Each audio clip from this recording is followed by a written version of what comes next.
முன்னாள் அமைச்சர் செந்தில் பாலாஜி சம்பந்தப்பட்ட ஒரு மிக முக்கிய செய்தி.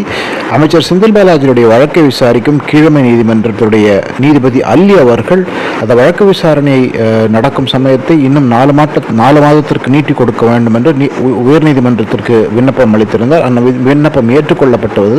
ஏற்கனவே நீதிபதி ஜெயச்சந்திரன் 3 மாதங்களுக்கு முன் இந்த வழக்குக்கு 3 மாதம் நேரம் கொடுத்திருந்தார். இப்பொழுது அந்த நேரம் இன்னும் 4 மாதம் விசாரணை முடிக்க கொடுக்கப்பட்டிருக்கிறது. செந்தில் பாலாஜி இந்த விசாரணையில் ஒத்துழைக்க வேண்டும் என்றும் வழக்காடுமன்றம் கேட்டுக்கொண்டுள்ளது. செந்தில் பாலாஜி வழக்கு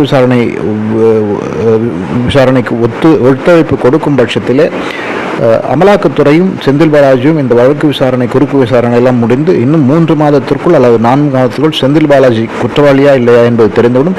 குற்றவாளி என்று சொன்னால் எவ்வளவு தண்டனையை செந்தில் பாலாஜிக்கு என்றும் தெரிய வரும் என்று தெரிகிறது. இப்போதைக்கு செந்தில் பாலாஜி சிறையில் தொடர்கிறார் என்பதுதான் செய்தி. பொறுத்திருந்து பார்ப்போம் என்ன நடக்கிறது என்று.